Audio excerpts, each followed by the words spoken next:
got an opportunity to travel to Burundi to participate in one of their first ever the Grey Crown Crane national monitoring. Kitambo mimi sikuwa najua ati kama ni kitu ya muhimu hivi. Aki. Siku hata ningepitia hapo nigonge mateke. Sikuwa najua, lakini sasa kitu yote isipokuwa tu ni korogo, hata mnyama wote sasa mimi namuheshimu.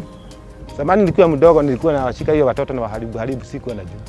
Lakini wakati mimi nilifunzwa, sasa nikapata umuhimu wake na nikaona kweli wanasaidia. Maana wanatoa mayai kidogo sana.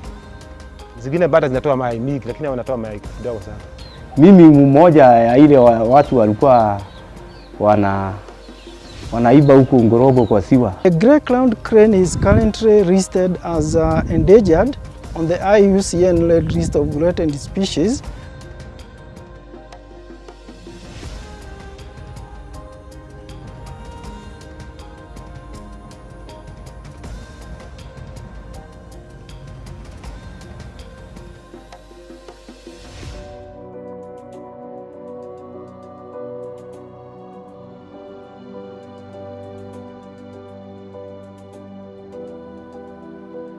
It brought forth more understanding to me that really this species is endangered, because for almost 2 months we stayed there, going everywhere in search of the Grey Crown Crane in that country, and we found none. In fact, the first week was somehow difficult to me. I could not understand what is happening, because coming from an area, if you want to see a crane, it's just a walking distance.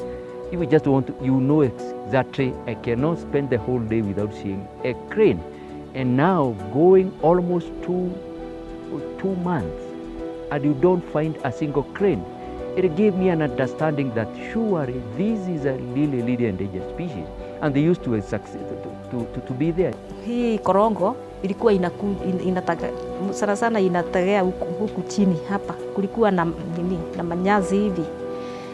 Sasa nikaonelea jua alituchukua mpaka na mtoto yangu, tukaenda huko, tukafunzwa. Sasa vyenye tutakuwa tukizuia hii adui wasiingie kwa maji. Mimi nilijikaza kabisa. Hata kuna wakati nilikuwa natukanwa kwa hii kijiji. Juu wanakuja wanaachilia ng'ombe, zote zinaingia wapi? Huko. Haya, hii ni maumbo, wanaenda wapi? Huko. Hata inaitwa nini? Kuwinda. Wanaenda wanawinda hii korongo. Wanaenda wanachukua, wanaenda wanauza.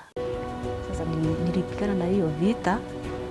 Sasa hii kikundi hata wasai mimi naona korongo hivi,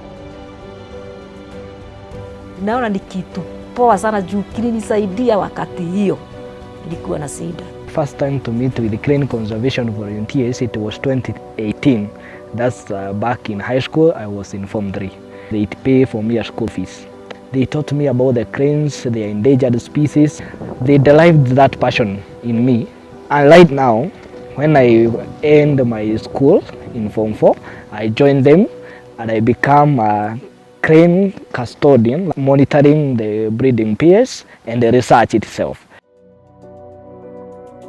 Based on the urgency to conservation, the Grey Crown Crane stand alone. It's really endangered species, and this is one of the strongholds in Kenya. And as per we speak now, it's the only area it's only site that we have many breeding pairs. And if the species population-wise is going down, the only way we can recharge the population, it's only reproduction. And what we really do is about engaging the local community for them to embrace the conservation of these species, because much of the threats emanate from there, the way they live, the way they interact with the cranes. Kuna mtu alikuja akatukuta na chifu, tukasanyana tukaweka mkutano huku kwa siwa, akatuambia tukuje tuhifadhi hii ndege inaitwa gorongo, tuangalie tusikakuje kuharibu hii magorongo, kwa maana sisi Mimi mmoja ya ile watu walikuwa wanaiba huko Ngorogo kwa siwa mabata hivi. Tulikuwa tunarogota, sisi wote tulikuwa tunarogota mayai. Si hakukuwa mtu mmoja. Tulikuwa wakati tunaamka na maumbwa.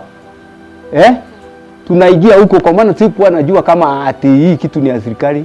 Kujua muhimu wa hii kitu ati inaweza kukuja kutufaidisha sisi. Ndio hii George alikuja kutosomesa maneno hii Mangorongo, kuangalia hii siwa isikakuja ikaharibiwa na watu wa nje.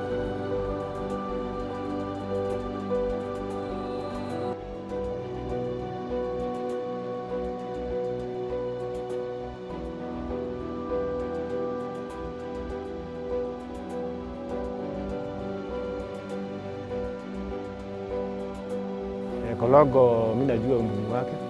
Tena najua zinaisha duniani. Kwa maana hii kologo yenye imetega mengi sana mayai 4. Imetoka mingi sana, 4 3. Kienda kwa hizi bata zingine zinafanya mayai kutoka 15, 10, 8. Hivyo kologo anatoa mayai madogo sana. Sasa akipata shida ama watoto wachukue hiyo faraga yake kuna shida ya kuisha hapa. Nimeona mafanikio tangu tuanze kushuka kologo. Tunawasaidia watoto wengi wa kologo wasimaliziwe na watoto. Tena hizi mabogwa zinapita huko kwa mtoni. Tunafukuza. Hata tunafanya isiharibu hiyo mayai yake. Kuta watoto wakiharibu. Kienda kwa familia zao wanasema hiyo kitu haina kazi. Naona sasa wanafanya nini? Wanajifanya sio kitu muhimu. Lakini nawafundisha umuhimu wake. Maana hiyo kitu inaagamia.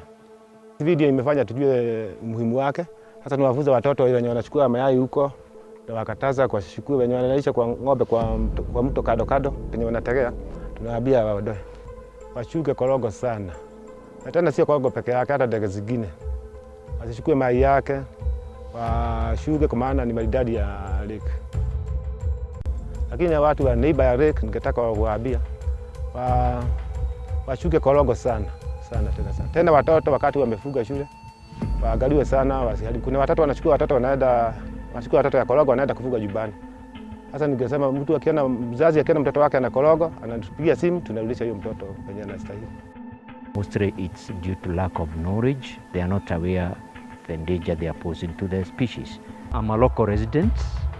I was brought up in Lake Oloborosat, so I could see everything that was happening around the lake.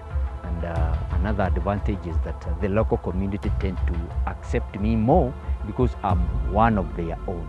They know me, and even the message that I tell them, they tend to embrace more rather than somebody who is coming far and telling them the story. And I'm also reachable because they know my home. If they want something to ask me, they know how to reach me because I'm a local. And the history of the cranes conservation volunteers now coming from Burundi. And with that urge, without someone in one way or another somehow sad that we don't have the cranes in Burundi. And we have them in Lake Oloborosat. So there was this question, what about Lake Oloborosat? We did a survey in 2015, which was supported by Nature and Biodiversity Conservation Union, NABU, a boundary partner in Germany. And our key focus was to find out where do the cranes roost, the population in Lake Oloborosat, where do they roost? Where do they go for feeding?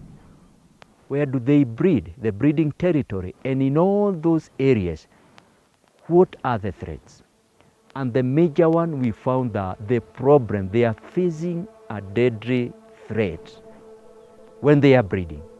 From the start, when they start laying the nest until the chicks fledge. That's where the problem was.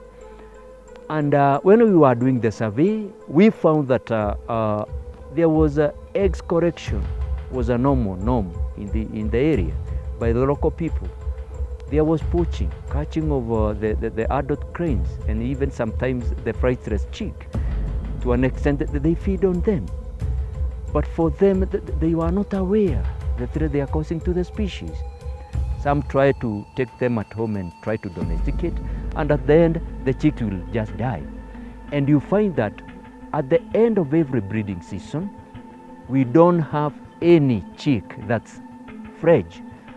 and the population, there was not recharging of the wild population. And the breeding season that we started 2015 to 2016, that is from June 2015 to February 2016, all the breeding pairs that we were monitoring, and they are quite many, none managed to fledge. And the only chick that we had hope, oh, this one is almost fledging. When we are going to monitor how has it fledged, given a sad story that some boys came and ran after the chick, they caught it and they went away with it. So that year it was 0. Now coming to 2016, 2017, one chick fledged. And now between, especially 2015 and 2016, we designed, because as we were doing the survey, the key people at the breeding site, the locals, we were engaging with them more. These are the threats that we have found that this species is facing. So kindly we request you, if you are a grazer and you are grazing within that the breeding territory, so just keep an eye. If you find some boys coming maybe for the eggs correction, just talk to them in a friendly way, convince them. And these are people, we also empowered them with information. We sit down in the field with them as they carry on their life. Maybe it's grazing, it's fishing. We feed them with information, because even some of them, they were also those people that are participating in maybe eggs correction, chick correction. So essentially, all around the lake, it is an area that we have many people who are interested in conservation of these species. They have understood and they have that banded to protect, and they know how to do it. The grey-crowned crane is currently listed as endangered on the IUCN list of threatened species. My research on the grey-crowned crane already has some results. First, we already know we have a resident population of grey-crowned crane, which is ranging between 250 to 350 cranes, and most of these are the breeding pairs. We also know that the chicks are dispersing widely as far as Naivasha all the way to Ologesairie, flying over the Aberdares to north of Thika, and moving further north to Malagwa, Kalatina, Narumoro, and back like Laikipia back to Olbolosat. For us, we are happy. Of course, we are happy seeing that the wild population, it's stable. We are able to recharge the wild population, and the community have already embraced it voluntarily. They came to understand. They understand, and the threats they were inducing, it's almost gone down. It's already gone down. So we are happy for that in Lake Ouroboros, and everywhere you go around in the lake, there is a story. I don't think there is another species that the community knows more and how to protect it more than the grey-crowned crane.